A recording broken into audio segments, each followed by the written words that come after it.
아멘. 아멘. 아멘.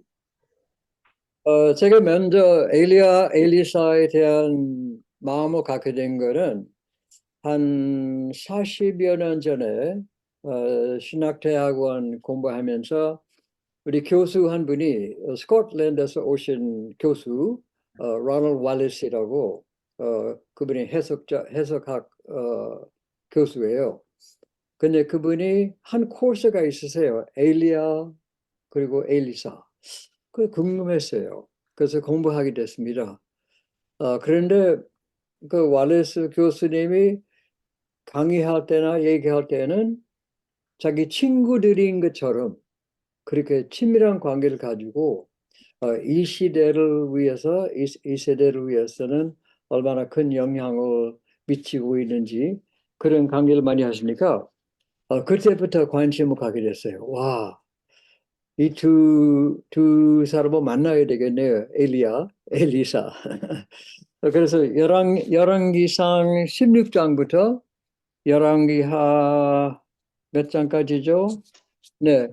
아무튼 열왕기상하 모든 말씀 중에 한 40% 정도는 엘리사예요. 그리고 굉장히 중요하게 여기는 것이 있었어요. 그 당시에는 그 왕은 16장 15절부터 시작하면 좋겠습니다. 16장 오므리 왕. 오므리 왕은 나라를 위해서는 좋은 발전도 하고 여러 가지 좋은 것도 있는데 문제는 그 시돈의 왕국과의 정치적인 그런 관련을 갖게 돼서 이제는 복잡하게 됐어요. 그래도 오므리는 북쪽 이스라엘, 남쪽 물론 유다. 오므리 왕은 그래도 안정감을 가지고 왔어요. 그러니까 참 좋은 일도 했습니다. 그렇지만 문제는 열왕기상 상하 말씀 보면은 문제는 사마리아라는 도시를 세웠습니다. 그리고 자기 왕국에 바알을 예배하는 그런 종교를 어떻게 보면은 들어오게 했어요. 어떻게 보면 환영했습니다. 그리고 더 악한 거는 오므리 왕의 아들 아합 왕은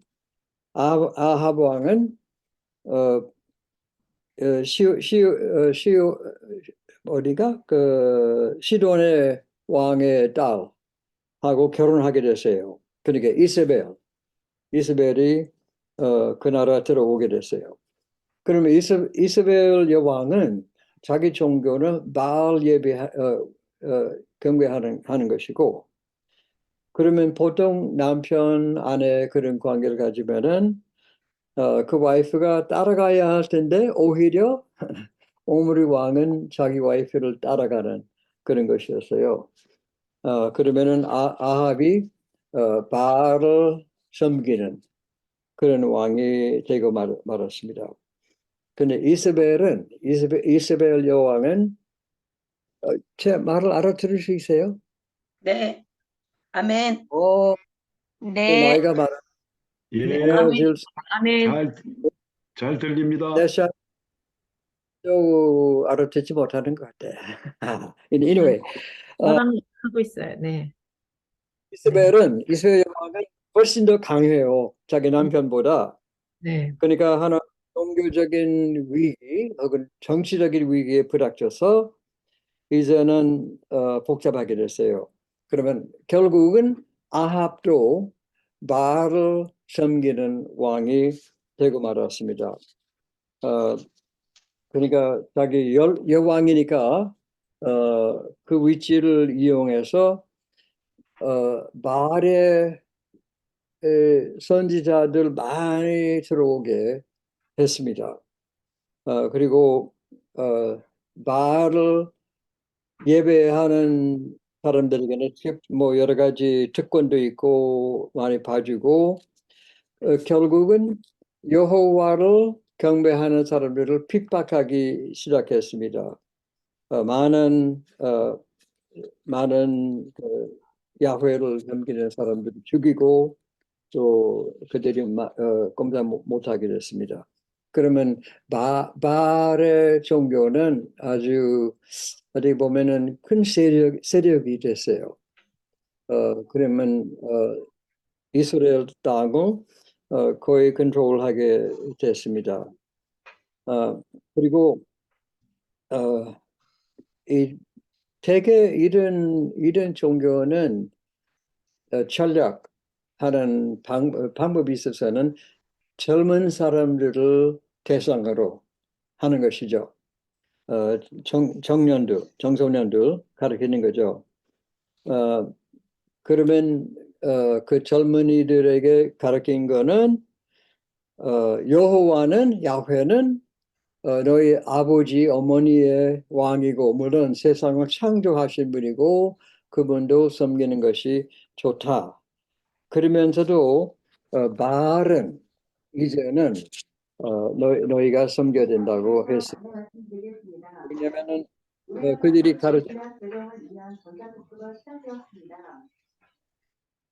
예, 그들이 가르치는 것은 여호와 하나님이 세상을 창조하셨지만 부모님의 왕이에요, 신이에요. 그렇지만 바알은 하나의 다산의 신이었죠. 그럼 바알을 섬기면은 그러면 실제로 다산의 신이 있기 때문에 건강한 아이들도 생길 수 있고 먹을 것도 양식도 많고 축복 많이 할 것이에요. 그러니까 바알은 비가 오는 것도 바알을 섬기면 비가 내려와서 좋은 곡식을 거둘 수 있게 그렇게 되는 것이에요. 그러면은 이스라엘 백성들의 반응이 참 중요해요. 그들은 지혜롭게 한다고 해요. 여호와 야훼를 섬기면서도 그리고 바알을 또 섬기고 그러면 뭐라고 해요? 혼합주의? 싱크티즘이죠. 그들이 그렇게 따라가게 됐어요. 그러니까 반대하잖아요. 이제는 다른 나라들과 교육도 있고 돈도 많이 들어와요.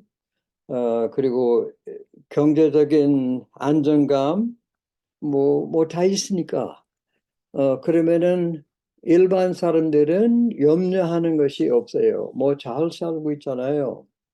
물론 마을 사람들이 여호와를 경배하는 사람들을 죽이기도 하고 또 복잡하게 하지만 뭐 그래도 우리는 잘 먹고 잘 사니까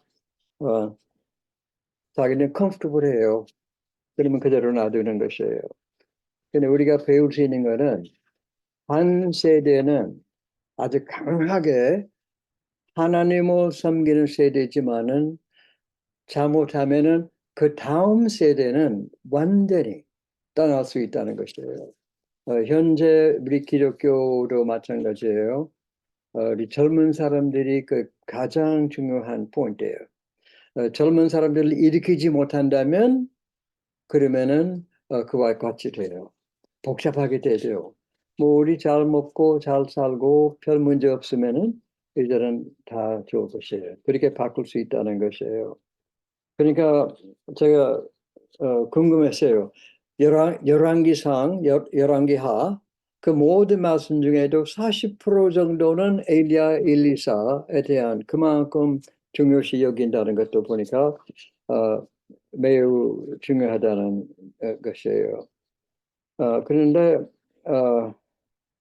만일 엘리야 그리고 엘리사 이 두 선지자들이 나타나지 않았다면은 아마도 아합 왕이 이스라엘 왕이 아주 하느님의 원래 예배를 드리는 것이 거의 없어졌을 겁니다.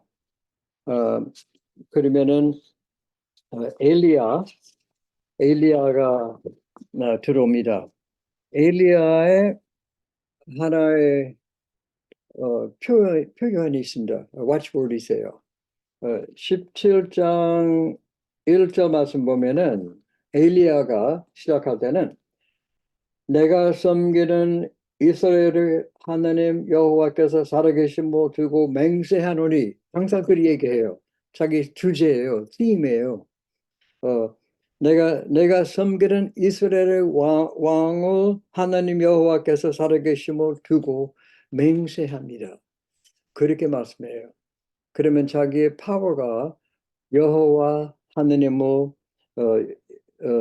살아계신 분이니까 그분을 섬기는 것이, 그분이 말씀하신 그대로 하겠다, 그런 것이에요. 완전히 말씀으로 하는 것이에요. 그러면 하나님이 엘리야로 이렇게 불러주셨습니다. 그러면은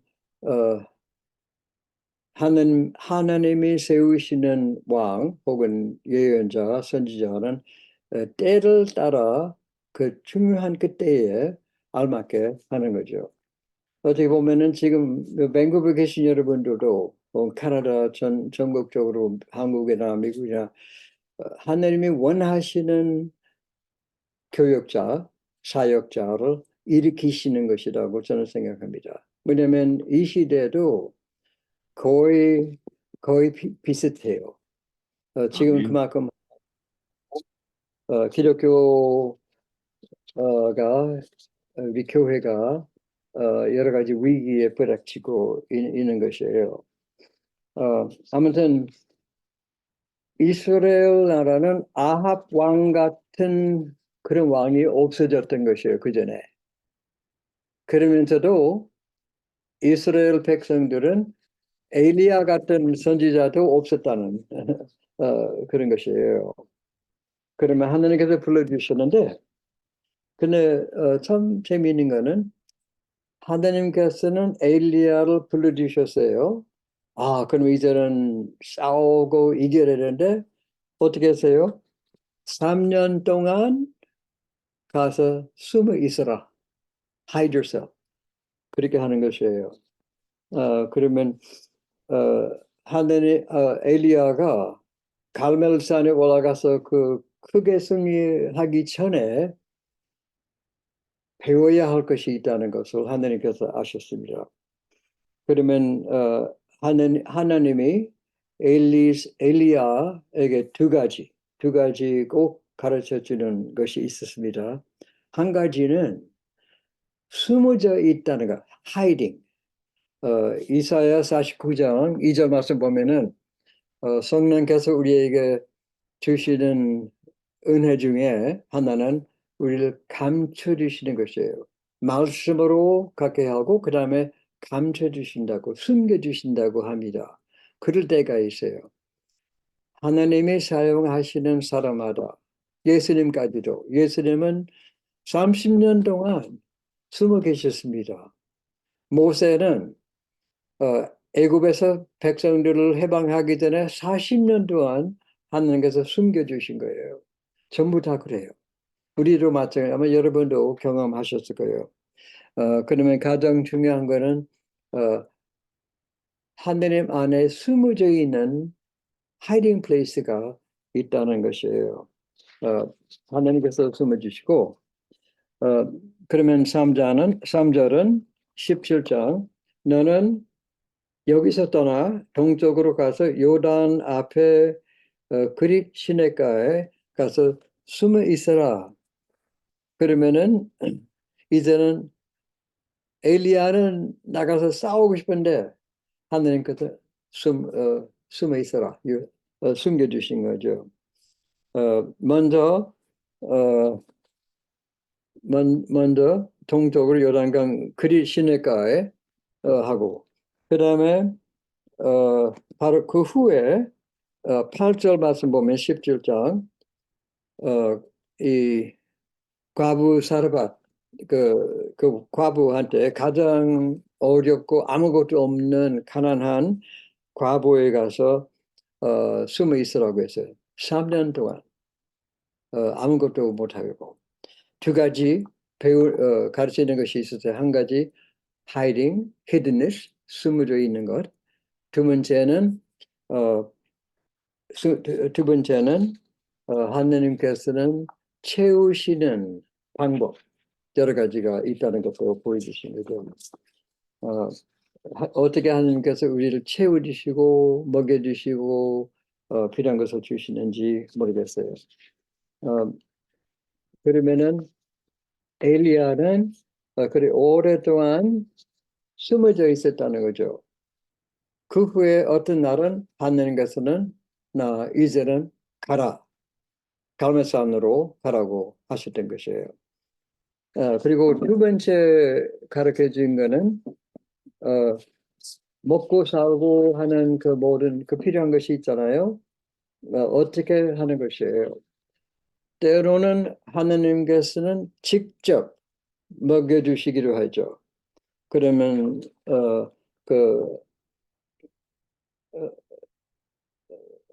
동쪽으로 가서 요단 앞 그릿 시내가에 숨으라. 그러면은 까마귀를 음식을 가지고 와서 잘 먹였습니다. 어떻게 먹었을까요? 그 까마귀들이 그렇게 맛이 있는 음식을 어디 가서 찾았을까요? 아마도 이세벨 여왕의 식탁에서 뺏어가 가지고 엘리야에게 먹이는 것이에요. 그 다음에 하나님이 자 일어나 이 과부한테 가라고 했어요. 아무것도 없는 죽을 수밖에 없는 과부인데 그렇지만은 하나님께서는 과부에도 먹여주시고 엘리야도 먹여주시고 그런 것이에요. 그 다음에 하나님께서는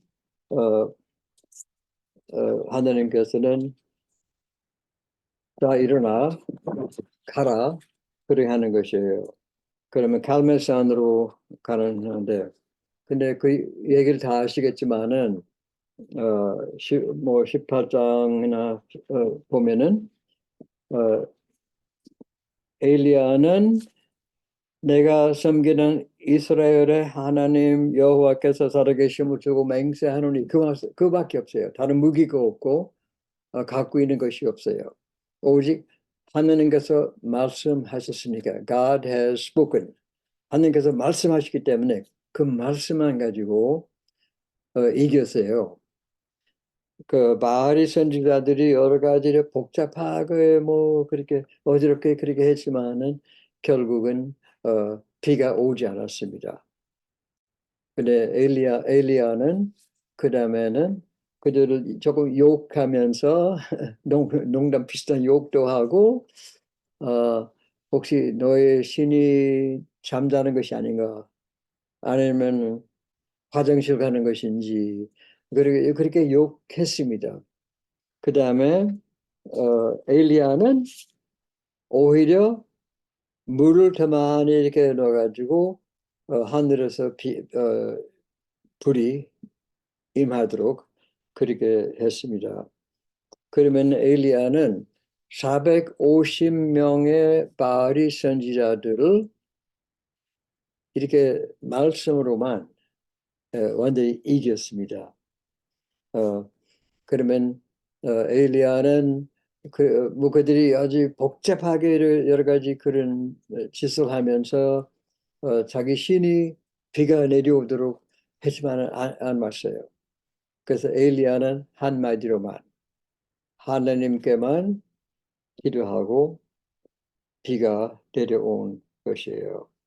그러니까 이 17장, 18장 그 말씀 보면서 하나님의 불이요 또 하나님의 불이 필요합니다.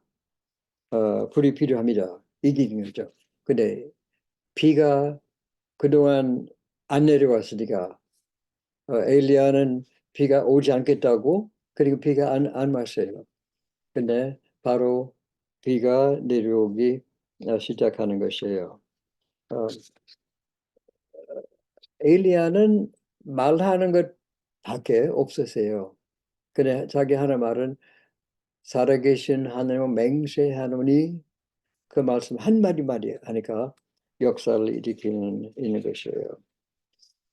그냥 이런 스토리를 보면서 요즘도 그런 안 좋은 악한 종교도 있고 교회도 진입하고 있고 우리는 어떻게 싸우는가? 뭐 정치적으로 뭐 다른 가지고 있는 것이 아니고 하나님의 말씀 듣고 하나님의 말씀 사용하고 살아계신 하나님을 맹세하노니 말합니다. 그렇게 하면 우리가 이길 수 있는 것이에요. 그러면은 무엇보다도 우리 예수 믿는 사람들이 말씀 속에 특별히 아까 말씀드린 대로 우리 젊은 사람들을 많이 가르치세요. 젊은 사람들이 완전히 이 세대는 게으른 사람들도 아니고 기독교를 떠나려고 하는 사람들이 아니에요. 그들이 듣고 싶어요. 받아들이고 싶고. 그래서 중요시 여기면은 하나님께서 새롭게 하여 주실 수 있습니다. 부흥케 해주시리라 믿고 있습니다. 이 에스베리 신학교에서 잠시나마 부흥 같은 그런 역사가 있었죠. 그러면은 어디 가든지 미국, 한국, 중국, 북쪽에도 어떻게 보면은 북한에서도 처음에 부흥이 올지도 모르겠어요. 하나님은 그런 역사를 하시는 하나님이십니다. 그러면 엘리야는 불가능한 일을 보고 염려하지 않고 걱정하지 않고 두려워하지 않고 왜냐하면 하나님이 말씀하시기 때문에 그렇습니다. 엘리야는 기적은 이 한 가지 기적이에요. 그 과부에게 뭐 하긴 했지만은 이 큰 기적은 이 한 가지예요. 그렇지만은 나라를 살려주신 것이에요. 나라가 없어지지 않게 해준 것이에요. 나중에 엘리사는 오히려 기적을 더 많이 해요. 훨씬 더 많이 하게 됐어요. 엘리야는 되게 세례 요한을 미리 보여주는 사람 같이 하잖아요. 말라기 마지막 말씀 보면은 세례 요한이 다시 올 거라고 엘리야가 다시 올 거라고 해요. 그리고 예수님께서는 세례 요한이 오시는 것을 보니까 엘리야가 이미 와 있다. 그렇게 말씀하신 거죠. 그러면 엘리사는 그 문제예요. 근데 문제는 21장이에요. 21장에 어떻게 보면은 참 굉장한 말씀이죠. 우리가 큰 일을 하면은 하나님의 일을 하는 데 있어서는 큰 일을 하면은 얼마나 크고 기뻐하고 그러면서도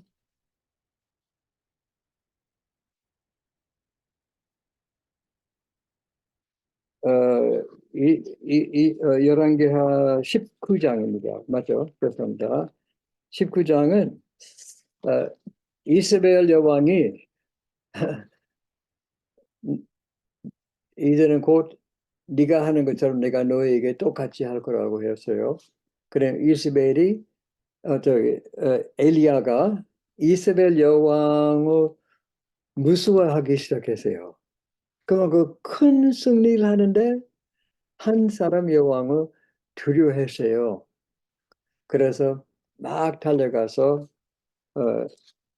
보니까 19장에 광야에 들어갔어요. 그 참 중요한 거예요. 왜냐면은 우리 큰 일을 하는데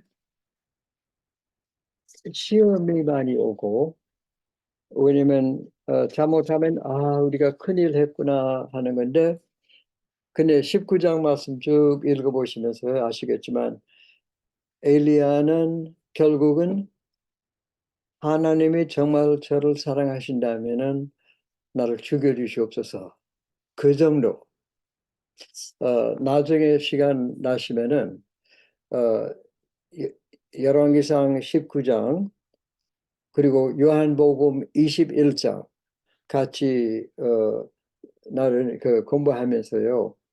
어떻게 하나님이 엘리야를 회복시켜 주시는지, 그리고 어떻게 하면은 예수님이 제자들을 회복시켜 주시는지, 그 회복이 참 필요해요. 요즘은 필요합니다. 왜냐면 많은 사람들이 큰일 하는 거는 오히려 뭐 하나님께서 역사하시니까 그럴 수 있겠지만, 우리는 왜 그런지 내가 다 하는구나. 결국은 디프레션, 절망에 빠지게 되는 것이에요. 그럼 어떻게 리커버리 하는 것인지, 너무나 많은 경우에는 교역자들이 회복되지 못한 그런 때가 있습니다. 그렇지만은 열왕기상 19장, 요한복음 21장 보면은 있습니다. 그러면 하느님이 엘리야를 사용해서 그 나라를 보호하고 어떻게 보면은 없어지지 않게 하기 위해서 엘리야를 잘 사용하셨어요. 그렇지만은 문제는 그 나라가 이스라엘이 회복돼야 되는데, 회복되기 위해서는 엘리사를 통해서 하느님께서 하시는 거죠. 근데 엘리사는 한 10년 동안이나 엘리야 밑에 살고 섬기고 그렇게 살아왔습니다. 그러니까 엘리야로부터 한 10년 정도는 공부했어요. 얼마나 좋겠어요. 요즘도 좀 우리 나가 있는 분들이 리타이어 하거나 은퇴하거나 떠나게 되면 뭐 10년 동안 안 하더라도 1년이라도 그 후임은 미리 데려와서 조금 배울 수 있게 하고, 그래 스무스하게 그런 트랜지션 될 수 있으면은 참 좋을 것 같아요. 물론 이론적으로는 쉽지만은 간단하지 않다는 것도 물론 알고 있어요.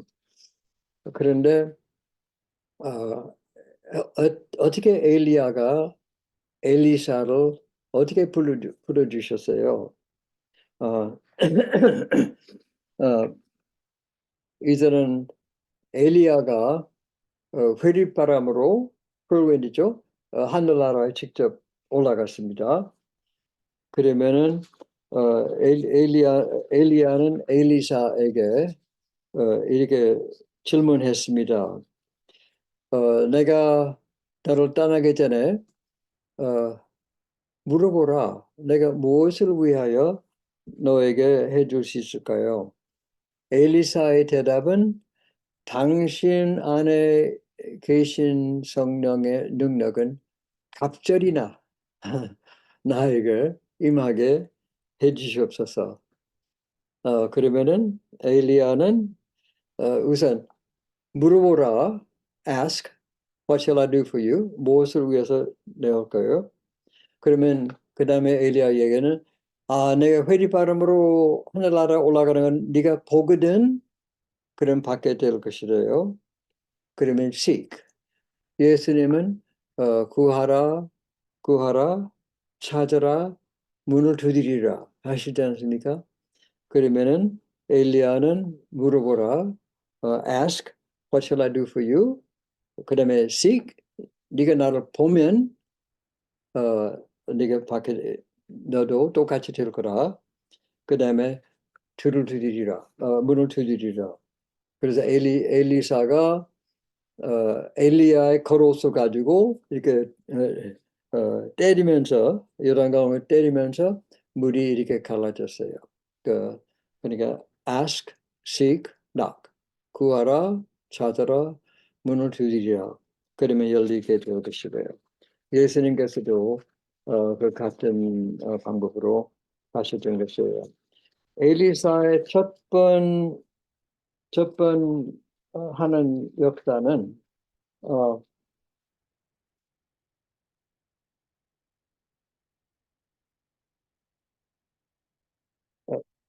죄송합니다. 하는 여리고의 도시에 들어가셨죠. 그러면 사람들이 우리 도시가 참 아름답다. 단 물이 나빠. 아름답지만 물이 독이 있는 것이에요. 그래서 그 사람들이 굉장히 여리고를 아주 좋아하는 도시예요. 그러면은 엘리사는 그냥 소금을 던지고 그리고 그 물이 깨끗하게 됐어요. 아마 여러분 중에 이스라엘 여행을 많이 하셨겠죠. 혹은 여리고에 가서 그 물을 맛보셨어요? 저희도 가서 맛봤어요. 아직까지 깨끗하고 맑은 물이고 깨끗하게 했습니다.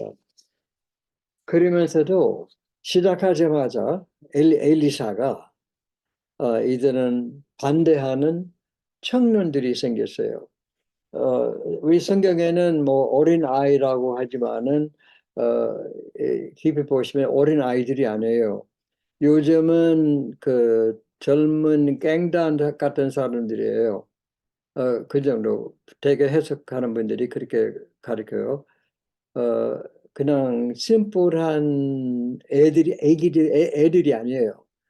젊은 사람들이요 반대하고 만약 그들이 계속해서 반대하고 시끄럽게 했다면은 엘리사가 일을 못하게 됐을 겁니다. 물론 죽이는 방법은 별로 안 좋지만 그렇게 시작했어요. 그들을 저주했습니다. 그다음에 엘리야의 초점은 정치적인 그 나라의 문제들이에요. 엘리사가 포커스하고 초점 맞추고 하는 거는 개인들이고 가족들이에요. 일반 사람들이에요. 마침 예수님께서 하신 것처럼 그렇게 해요. 그러니까 여러 가지 기적을 행하셨죠. 어, 기적을 행하시고 어려운 사람들도 아픈 사람은 고쳐주시고 그런 것이에요.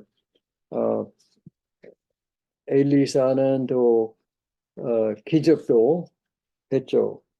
여기 나중에 열왕기하 보면은 조금 약간 우리가 보기에는 이상한 기적도 했지 않습니까?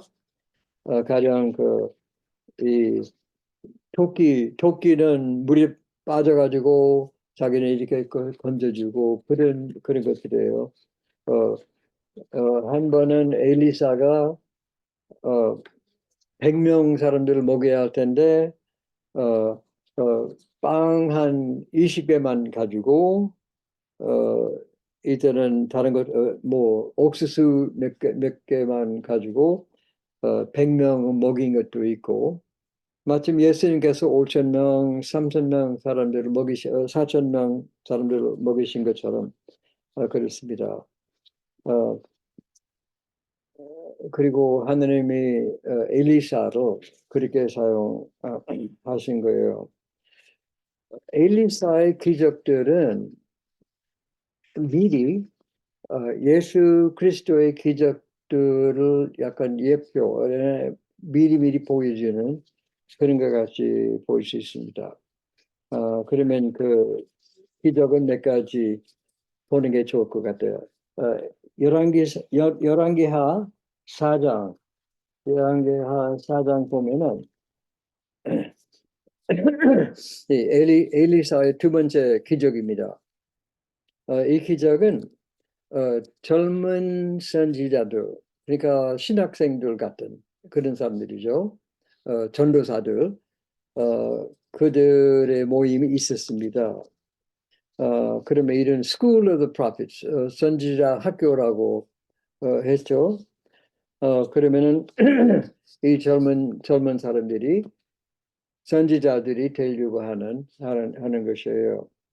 그러면 이 학교는 결혼할 수 있게 해주고, 그리고 아마도 그들이 일종의 공동체 생활도 했습니다. 그러면서 혹시 그 전도사가 죽었으면은 과부를 돌봐주지 않았다는 것이에요. 그래 결국은 오랜 아이들까지 이 채무자에 의해서 수감도 되고 그런 어려움도 있었습니다. 그러면은 이들은 엘리사 이 과부의 집에 갔습니다. 이제는 그 채무자가 우리 애들을 데리고 팔라고 한다고 해요. 그래 아무것도 없는 것이에요. 그래서 이 4장 1절로 7절까지 말씀 보면 이 스토리는 엘리사가 What shall I do for you? 내가 무엇을 너를 위하여 해줄까요? 그리고 가서 나중에 예수 그리스도님이 바디메오 맹인 에게 What shall I do for you? 내가 무엇을 너를 위해서 무엇을 해줄까? 똑같이 이렇게 질문해요. 그러면 내가 무엇을 해줄까? 그 다음에 설명해주고, 그 다음에 네가 갖고 있는 것이 무엇이냐? 뭐 아무것도, 뭐 기름, 뭐 안경, 뭐 그밖에 없다는 것이에요. 그러면 가서 내 이웃들에게 가서 그릇을 빌려오라. 적게 하지 말고 많이 가져오라고 했습니다. 그 다음에 엘리사가 문을 닫고 기도하고 그 다음에 살려주었어요. 그러면 너는 이게 가서 이 빚을 갚고 그 오일이 계속해서 흘러나가는 그런 것이에요. 근데 더 큰 것은 4장 11개 4장 8절부터 수님 여인의 그런 기적이 굉장히 중요한 것 같아요. 엘리사가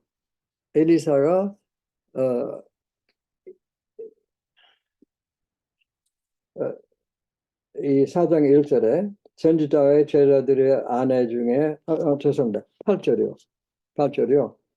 하루는 엘리사가 수넴에 이르렀더니 거기에 한 귀한 여인이 그를 강권하여 음식을 먹게 하였으므로, 그러니까 어떤 괜찮게 사는 부유한 그런 부부가 있었습니다. 그러면 엘리야가 지나가니까 들어와서 식사까지 해주고 맛있게 먹여줘요. 그러면 아마 그 수냄 요인이 맛있게 하는가 봐요. 왜냐면 내려갈 때마다 거기를 들려서 식사하고 하는 것이에요.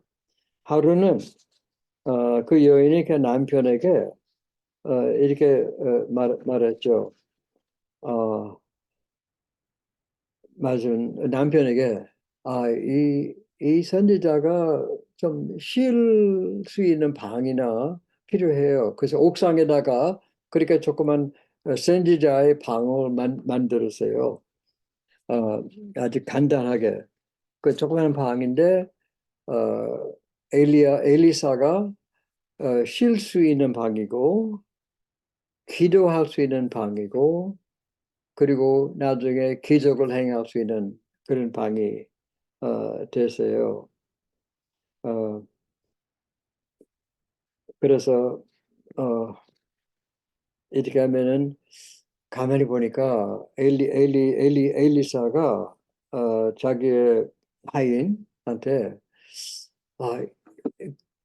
이분이 우리를 위해서 큰일 많이 해주시는데 우리가 뭐가 해줘야 되지 않겠느냐. 알아보라. 문제 있느냐. 근데 엘리야가 물어보니까 뭐 필요한 것이 있습니까? 그 여인이 내 백성 중에 그 하나이다. 난 자기를 만족해요. Nothing. 근데 엘리사는 어, 받는 것 좀 어려워하는 것 같아요. 뭔가 갚아줘야겠다는 그런 것이에요. 근데 여인이 굉장히 hospitality, 손 대접하는 은사가 굉장히 컸어요. 근데 엘리사는 감당치 못하니까 그러면 무엇을 해줄 수 있을까요? 그 여인은 나의 백성 중에 나 거합니다. 나는 만족합니다. 필요한 것이 없어요. 그래서 물어보니까 아들이 없다는 것이에요. 그 당시에는 어느 집이든지 아들이 없으면은 굉장히 어려워하는 그런 시기였습니다. 그래서 엘리사는 내년 이맘때면은 네가 아들을 안고 있을 거라고 했습니다. 그런데 그 여인의 대답은 나는 만족합니다. 속이지 마세요. 만족은 만족합니다. 어떻게 보면은 기대가 없는 만족감 있었다는 거죠. 아시겠어요? 만족하지 왜 원하지 않기 때문에 도저히 상상 못할 정도로 그러니까 만족해요. 그렇지만은 엘리사의 약속은 그 만족감을 오히려 좀 깨뜨리는 것이에요. 믿지 않았는데 결국은 믿게 됐어요. 1년 후 아들이 생겼어요. 그럼 얼마나 큰 역사예요. 그러나 어, 얼마 안 됐어요. 그 아이가 조금 자라서 어떤 날은 자기 아버지와 함께 길에 나가서 일하고 있다가 쓰러지고 죽었습니다. 그러면 그 아버지가 어떻게 했어요? 엄마한테 데려가라. 우리 아버지들이 되게 그렇게 하잖아요. 엄마한테 데려가라. 데려갔죠.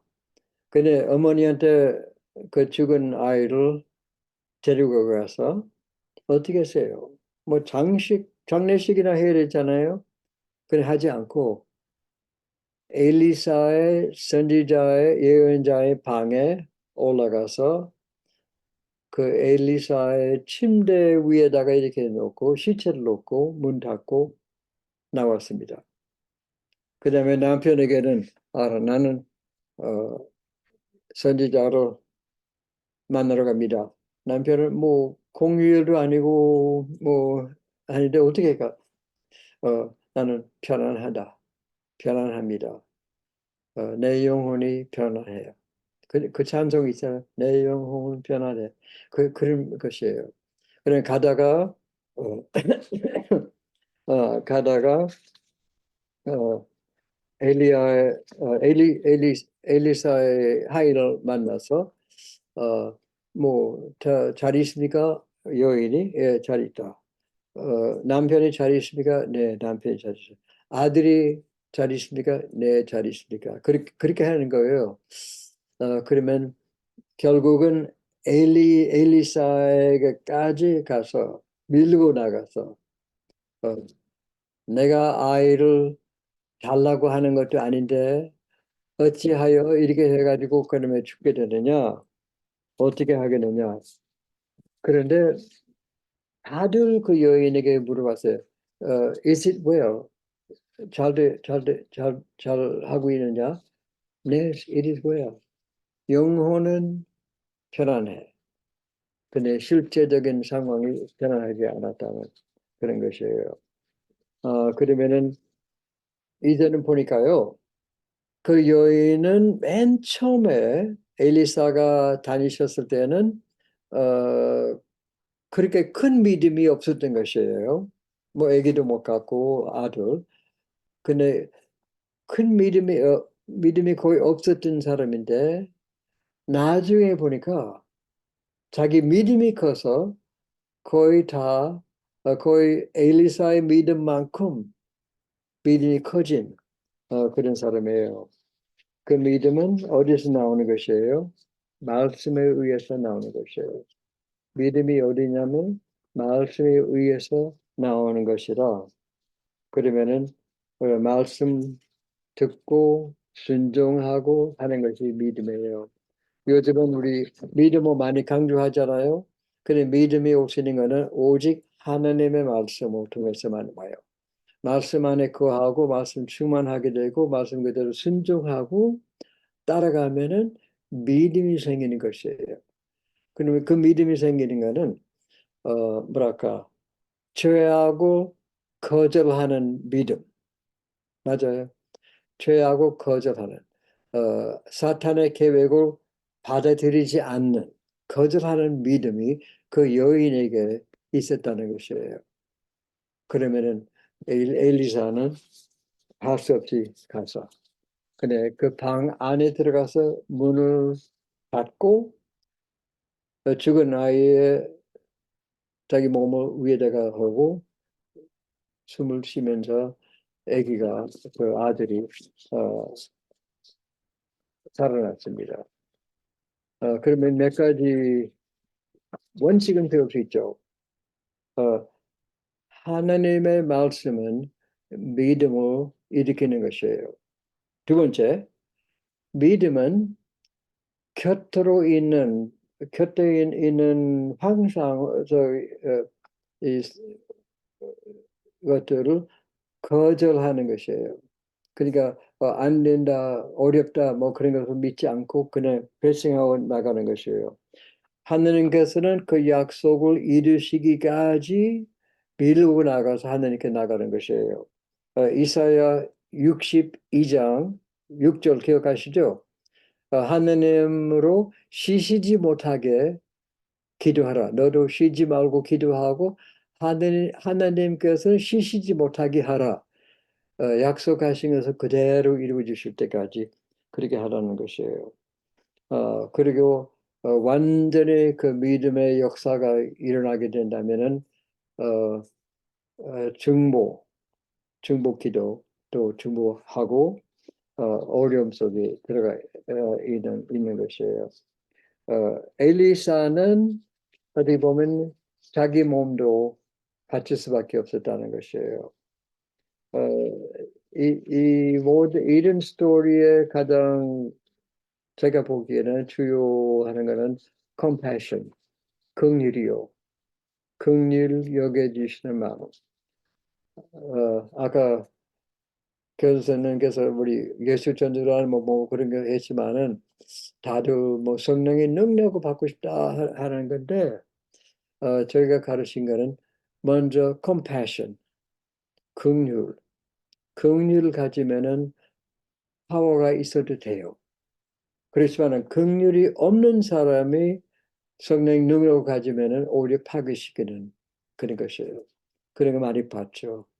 그러면 정말 성령께서는 아버지의 뜻대로 예수님께서 하시는 일을 다 이루시는 데 있어서는 그런 기도를 긍휼히 여기는 마음 가져야 돼요. 그 다음에 기도하면서 하나님께서 역사하신 것이에요. 그러면 이제는 왜 열왕기상하 이 저자가 엘리사 스토리를 그렇게 많은 스토리를 얘기하는 거죠. 왜냐면은 이스라엘 나라가 거의 망하게 됐습니다. 망하게 될 뻔했습니다. 그래 하느님이 엘리야를 사용하셔서 그 나라를 살려주신 것이에요. 그 다음에 하나님이 엘리사를 사용하셔서 하느님께서 원래 창조하신 그대로 그 나라가 다시 회복될 수 있도록 사용하신 것이에요. 말하시면은 가난한 사람과 없는 사람들에 대한 관심을 가지고 그리고 긍휼과 자비가 있는 나라, 백성들을 위해서 자기 생명을 바칠 수 있을 정도로 그만큼 긍휼이 있어야 되는 것이고, 그리고 사탄의 악한 계획을 받아들이지 않은 믿음 갖고 있는 그런 것이에요. 일은 큰 믿음으로 시작합니다. 어떻게 보면은 엘리사의 제일 큰 기적이라고 볼 수도 있습니다. 그런데 열왕기하 말씀 보면은 이 세 가지 기적이 참 중요한, 약간 이상한 기적이 있잖아요. 4장 38절부터 41절까지 4장 38절부터 이런 기적이 있습니다.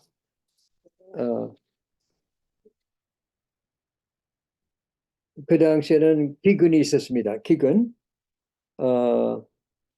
그리고 어떤 젊은 전도사 혹은 예언자가 학교 학생 나가서 이 들호박을 가지고 와서 국을 만들려고 했습니다. 근데 하나는 독이 있었으니까 잘 몰랐죠.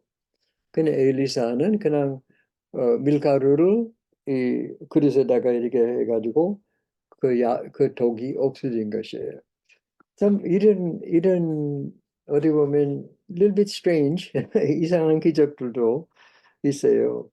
그 다음에 또 두 번째 하나의 약간 이상한 기적은 4장 42절부터 44절까지 보면은 100명을 먹이는 그런 기적도 있었어요. 그 당시에는 기근의 때였습니다. 그러면 어떤 농부가 이 보리떡 한 20개 그리고 옥수수 조금 가져왔어요. 먹여주려고요. 근데 100명이 먹여야 할 텐데 엘리사의 하인 게하시는 잘 보셔야 돼요. 엘리사 얘기를 보면서 게하시는 결국 그렇게 좋은 사람이 아니에요. 그래 미리 볼 수 있죠. 게하시는 비꼬는 거 했죠. 아니 이거 가지고 어떻게 그 국을 만들 수 있겠느냐. 100명인데 그런 태도예요. 그런데 먹을 것이 부족했지만은 하느님께서는 그들이 갖고 있는 대로 가지고 그들 다 먹여주신 것이에요. 이런 기적들을 어떻게 보면은 미리 하는 예표처럼 보여주는 예수님이 행하신 그런 기적도 많이 하셨잖아요. 그러니까 옛날에 우리 교수가 그런 얘기를 해요. 바로 그 순간에 말하자면 우리의 능력이나 우리가 갖고 있는 것은 부족할 때 예수님께서 함께 계셔서 우리 상황에 개입하셔서 실패하지 않고 오히려 성공할 수 있게 해주시는 분이 항상 계시는 것이에요. 그러니까 저는 대학원이었지만 다른 학생들은 나가서 실패를 많이 하게 될 거예요. 저는 벌써 알았어요. 한국에서 실패를 많이 했죠. 그렇지만은 우리 교수님은 언제든지 실패하거나 그런 부족함이나 도저히 할 수 없다는 때는 예수님께서 함께 계시다는 그런 것이에요. 우리 한번 예수 전도는요. 맨 처음 시작할 때는 이런 일이 있었어요. 1973년도 우리 한 200명 이 여름에 하기 전도 여행했습니다. 어디냐면 해운대. 나이가 많으신 분이 약간 기억하실지 모르지만은 70년대 부산 해운대 해수욕장에 몇 명이나 모였어요, 하루에. 신문 보면 100만 명, 1밀리언. 그날은 100만 명 사람들이 와 있어요. 전 사진까지 있어요. 못 믿을 정도로. 그러면은 우리 200명 젊은 전도사들이 우리 데리고 가서 하는데, 그냥 뭔가 먹어야 되잖아요. 그래 스위스에서 오신 요리사 한 사람이 있었어요. He said, 우리가 예산도 없고 뭐 아무것도 없어요. 근데 그분이 오늘은 우리는 닭죽 만들겠다. 닭죽이요. 100명. 그래 문제는 닭 한 마리밖에 없다는 것이에요. 그 스위스 요리사가 대단한 믿음을 갖고 있는 사람이에요. 닭죽을 100명을 위해서 식사를 준비해 준 것이에요. 우리 다 배불리 잘 먹고 맛있게 먹었습니다. 믿기만 하면은 옛날 것이 아니고 기적은 언제나 있을 수 있겠지만은 중요한 것이에요. 또 열왕기하 6장 보면은 때로는 하나님의 일을 하는 데 있어서는 그런 사고 일어나는 것도 있어요. 그들이 100명이니까 더 큰 집이 필요했어요. 그럼 집을 짓고 있는데 나무가 필요했어요. 근데 한 전도사가 예언자가 이 도끼를 옆에 있는 사람한테 빌렸어요. 그 도끼가 물 속에 딱 들어가지고 어떻게 했어요? 뭐 엘리사는 그냥 다시 이렇게 가져오게 나온 것이에요. 그러니까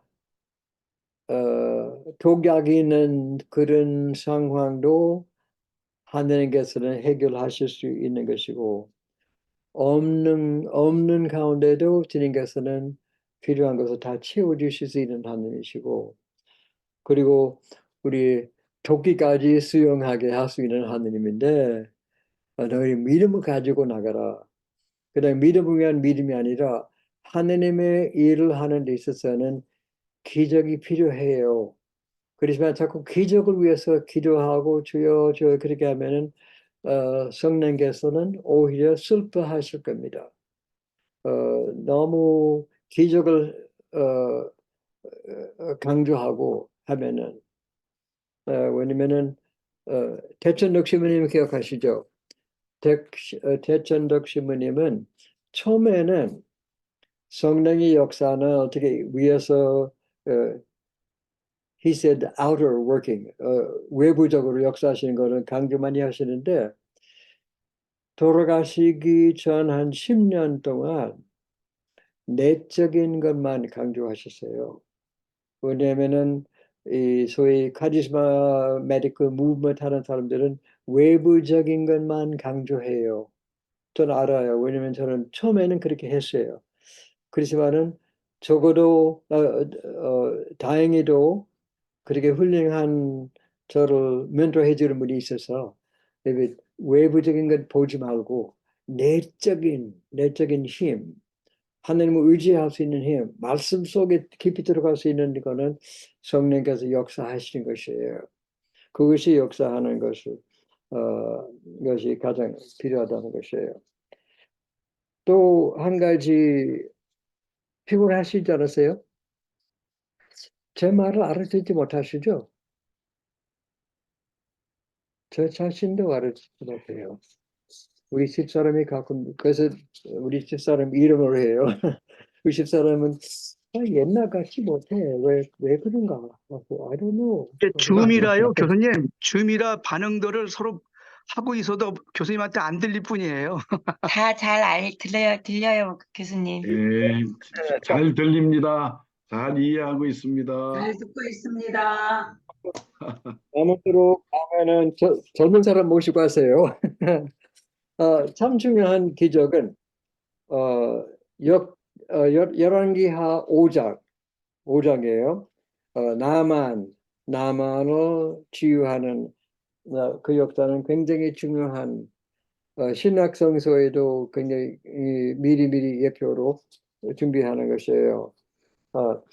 이스라엘 나라의 원수 나라인데 수리아, 원수인데 아람. 어떻게 하면 하느님이 원수들이 음식 없으면 먹여주고 아프면 기도해주고 도와주고 힘을 주라 항상 하는 거죠.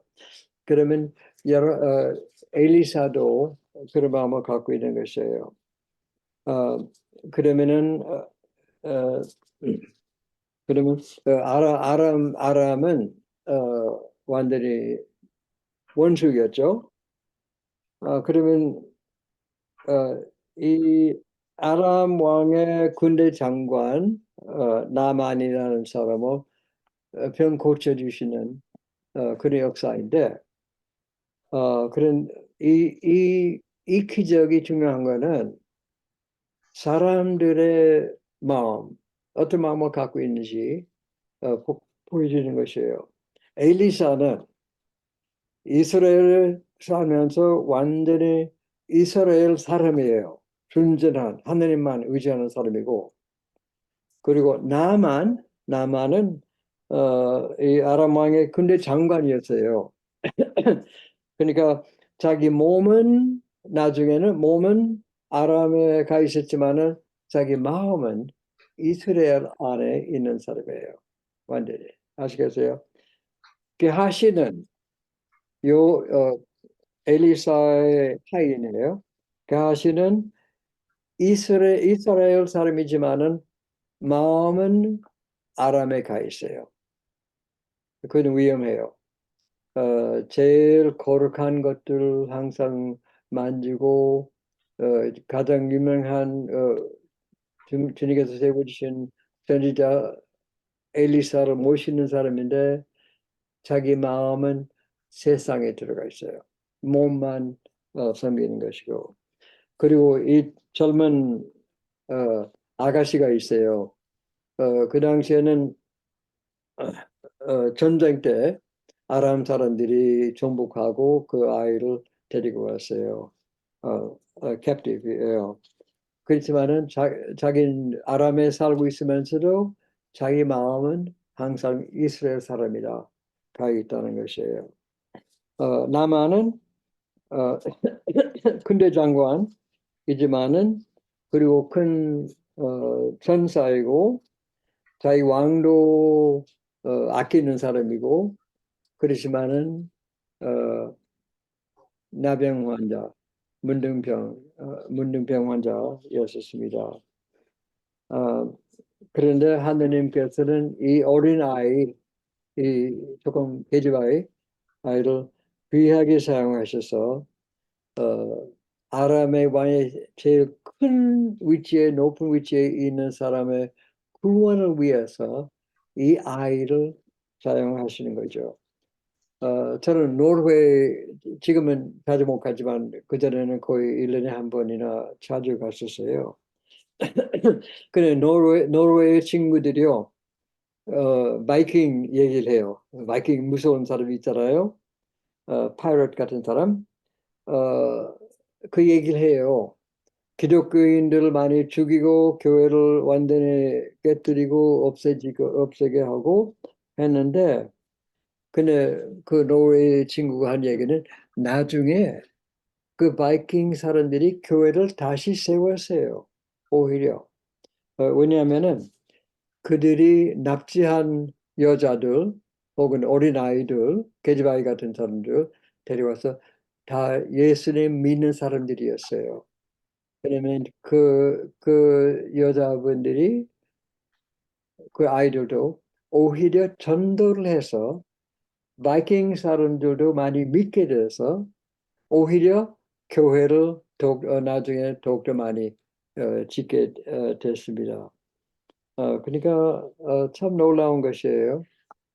이런 몸이 어디 가 있든지 예수님만 함께 있으면은 승리 생활을 할 수 있다는 그런 것이에요. 근데 이 계집아이가 중요해요. 자기 마음에 있는 거는 긍휼이에요. compassion. 자비와 긍휼이 있어요. 자기 주인은 나만 이 군대 장관 자기 마음이 있어요. 사랑하는 것이에요. 도와주고 싶다 하는 것이에요. 그러면 하느님이 이 어린 소녀를 귀하게 사용했습니다. 자기 compassion 있으세요?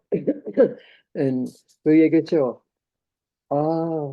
우리 선생님이 우리 이스라엘 가면은 거기 한 분이 고쳐줄 수 있는 분이 있습니다. 그런 얘기를 해요. 그러면 그 스토리 다 읽으셔 아시겠죠? 나만이 결국은 병 낫게 하고 믿음도 갖게 돼서 갖게 하는 것이에요. 뭐 물은 더러운 물이로 오히려 자기 엘리사한테 가면은 와 나한테 좀 큰 사람이니까 굉장한 뭐 크게 해줄 거라. 엘리사는 가서 요단강에 씻어라 그 얘기밖에 안 해요.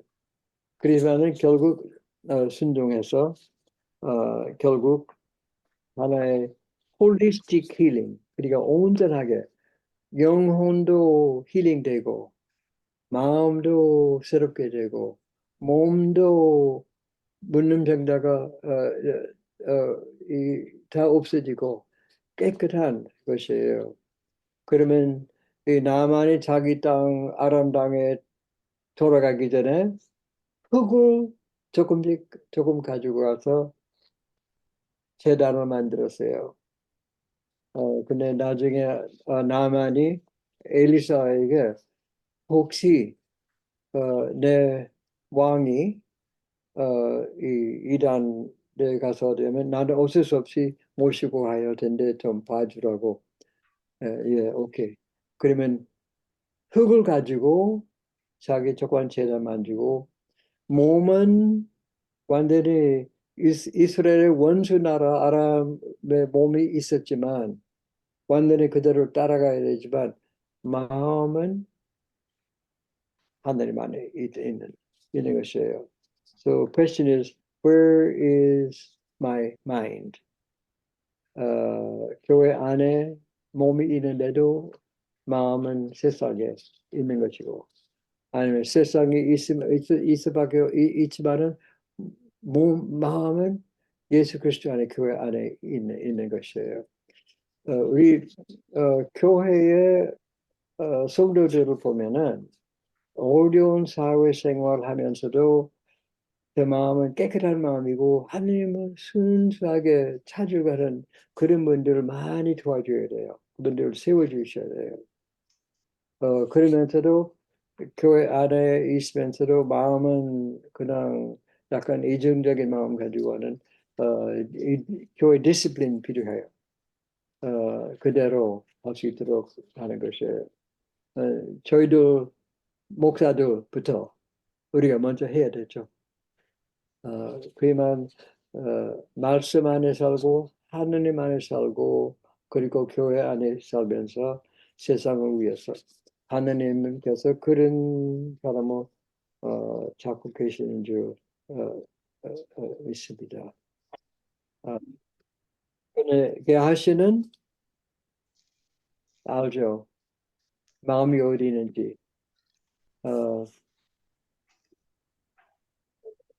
이 군대 장관 나만이 돈도 많이 주고 싶어 하는데 근데 엘리사는 넉넉하다. 그냥 가라.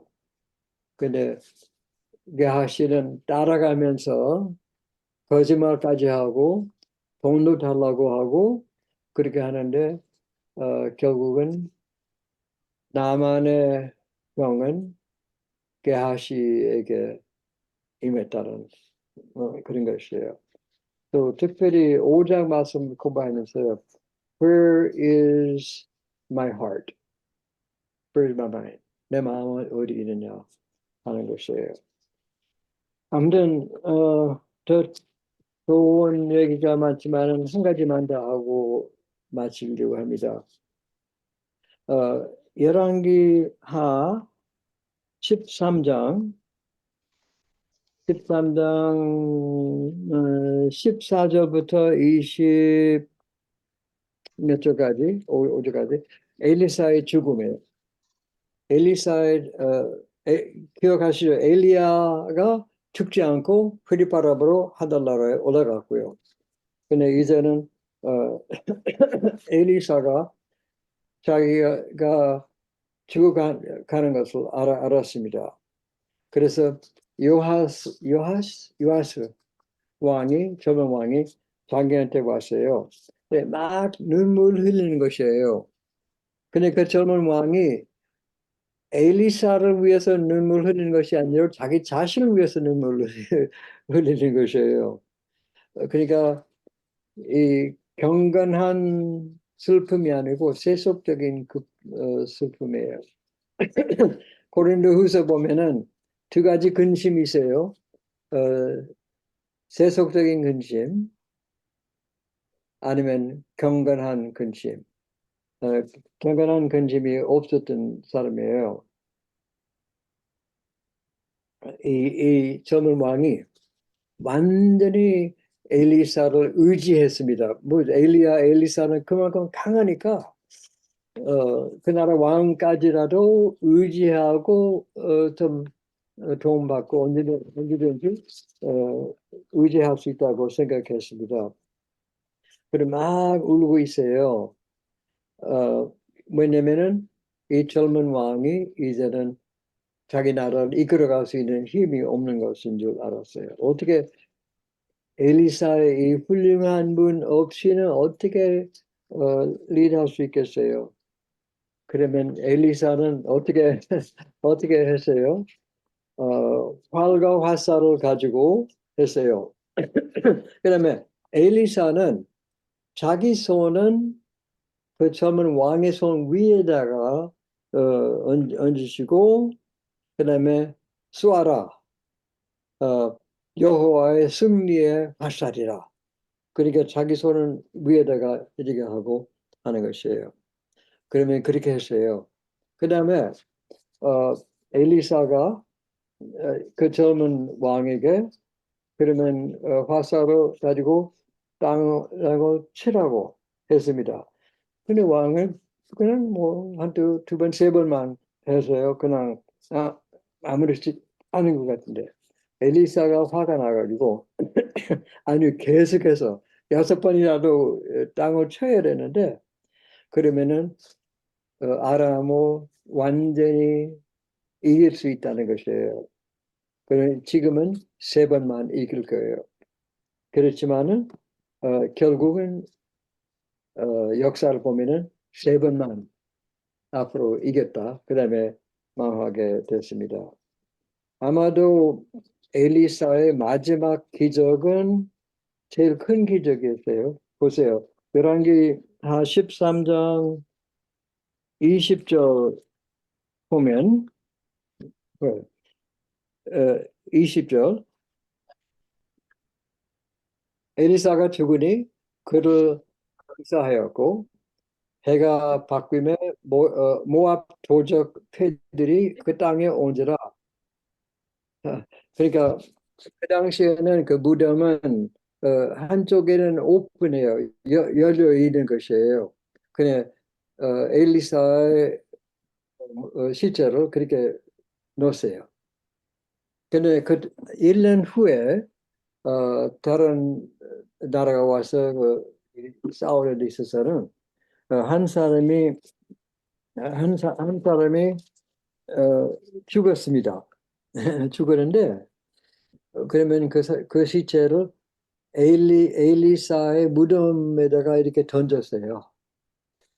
그래 엘리사의 뼈를 닿자마자 살아났어요. 엘리사가 죽은 후에도 그만큼 하나님의 성령의 파워가 남아 있다는 그런 것이에요. 좀 이상한 것이지만은 우리는 그런 사람들 많이 알고 있죠. 하나님, 한국은 정말 하나님의 축복을 크게 받으셨어요. 정말 그 과거에 가셨던 목사님도 뭐 그 신학자들도 그런 귀한 분들이 많이 계셨어요. 그분이 돌아가시고 나서도 그 역사를 계속해서 전하는 것이에요. 저희가 북한 선교를 하는데도 주선의 권사님이 역사하신 거는 아직도 그 역사를 느낄 수 있을 정도로 그만큼 파워가 있다는 것이에요. 그러면 성령 역사는 우리 자신을 뭔가 우리 속으로는 가게 되고, 그러면 외부적으로 하면은 원하시는 대로 역사하실 테니까 그런 참 것이에요. 엘리사 두 사람은 예표이죠. 엘리야는 세례 요한, 엘리사는 예수님을 보여주는 것이에요. 그런 신약 성서에 들어가게 되는 것이에요.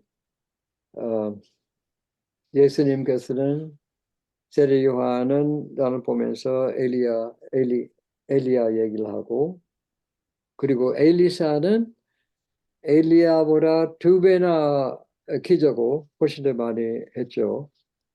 예수 그리스도를 보여주는 예표가 되는 것이에요. 죄송합니다. 저는 그 얘기한 거는 그냥 제가 이 두 엘리야, 엘리사를 너무 사랑하게 되니까 좀 친근감을 느끼니까 제가 느끼는 대로만 얘기를 해서 네. 가르치는 강의가 안 돼요. 죄송합니다. 용서해 주십시오. 너무 좋습니다. 아유, 감사합니다. 예, 다들 엘리야, 잠깐 쉬시고, 예, 이렇게